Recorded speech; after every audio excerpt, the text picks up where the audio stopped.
Hello మావాస్, welcome to Padaghattam updates. ఈ రోజు వీడియోలో అయితే మనం మార్చ్ మూవీ అప్డేట్స్ని అయితే కొన్ని అయితే చూడబోతున్నాం. నెంబర్ 1 వచ్చేసి మన గోపీచంద్ గారు నటించబోతున్న భీమా మూవీని అయితే రీసెంట్గా అయితే చాలామంది అయితే ట్రోల్ చేస్తున్నారు. దీనికి అసలైన కారణం ఏంటంటే భీమా మూవీలో మన గోపీచంద్ గారు వచ్చేసి డబల్ క్యారెక్టర్గా అయితే చేయబోతున్నారు. ఒకటి పోలీస్ క్యారెక్టర్ మరియు ఇంకొకటి పరశురాముడు క్యారెక్టర్గా అయితే చేయబోతున్నారు. అలాగే మన బాలకృష్ణ గారు నటించిన అఖండ మూవీని కూడా డబల్ క్యారెక్టర్స్ అయితే చూపిస్తారు. ఒకటేమో నార్మల్ క్యారెక్టర్, ఇంకొకటేమో శివుడి భక్తుడు క్యారెక్టర్గా అయితే చూపిస్తారు. సేమ్ టు సేమ్ ఉంటుందని చెప్పి అయితే చాలా మంది అయితే ట్రోల్ చేస్తున్నారు. ఇది నిజమాబద్ధమో తెలియట్లేదు. ఇంకా నెక్స్ట్ ఫిలిం వచ్చేసి మన విశ్వక్షణ్ గారు నటించబోతున్న గామి మూవీని అయితే 8 years నుంచి అయితే తీస్తున్నారు. ఒక కెమెరాతో అయితే ఒక క్లియర్ విజువల్స్ అయితే చూపించారు. ట్రైలర్ చూస్తుంటే ఒక్కొక్కటైతే గూస్ బంప్ సీన్స్ అయితే వచ్చినాయి. ఆ విజువల్స్ మరియు ఆ కంటెంట్ అయితే చాలా ఆకర్షిస్తున్న అయితే ఉన్నాయి. మరి ఇంకా ఈ మూవీ ఎలాగైతే ఉండబోతుందో నేను థియేటర్స్లో అయితే ఎక్స్పీరియన్స్ చేయాలనుకుంటున్నాను.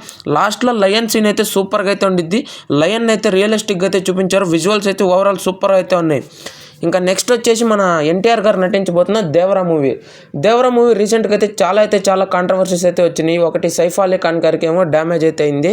ఇంకోటి మన కొరటాల శివ గారికి అయితే కొన్ని కోర్టు నుంచి అయితే ఆర్డర్స్ అయితే వచ్చినాయి. అదే శ్రీమంతుడు మూవీ అలాంటిది అయితే ఆయన కాపీ కొట్టారని అయితే డైరెక్టర్ గారు అయితే ఏదో కేసు అయితే పెట్టారు కదా.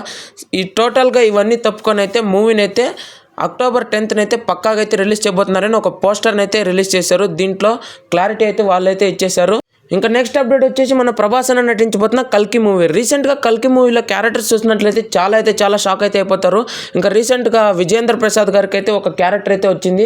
ఆ క్యారెక్టర్ ఏంటంటే ఆచార్య క్యారెక్టర్ని చాలా బజ్ అయితే నడుస్తుంది. ఇంకా దీనిపై అఫీషియల్ అప్డేట్ అయితే రాలేదు. ఇది ఎంతవరకు నిజమాబద్ధమో తెలియలేదు. ఇంకా అలాగైతే మన రాజమౌళి గారు కూడా ఈ మూవీలో అయితే యాక్ట్ చేస్తున్నారు ఒక క్యామియో రోల్లో. ఇంకా విజయ్ దేవరకొండ మరియు దుల్కర్ సల్మాన్ గారు కూడా అయితే ఈ మూవీలో అయితే క్యామియో రోల్స్కి అయితే యాక్ట్ చేస్తున్నారు. అలాగే నాని గారు కూడా ఈ మూవీలో అయితే క్యామియో రోల్గా యాక్ట్ చేస్తున్నారు. టోటల్గా ఈ మూవీలో అయితే చాలా మంది అయితే క్యామియో రోల్స్గా అయితే యాక్ట్ చేయబోతున్నారు. ఇంకా నెక్స్ట్ మూవీ అప్డేట్ వచ్చేసి ఇంకా ఫైనల్ లాస్ట్ అప్డేట్ వచ్చేసి మన పవన్ కళ్యాణ్ గారు నటించబోతున్న ఓజీ మూవీ అయితే షూటింగ్ అయితే నిలిపేశారు. దీనికి అసలైన కారణం ఏంటంటే మన పవన్ కళ్యాణ్ గారు వచ్చేసి ఏపీ పాలిటిక్స్లో అయితే ఉన్నారు. ఒక 6 months దాకా మూవీస్కి అయితే ఆయన బ్రేక్ అయితే ఇచ్చారు.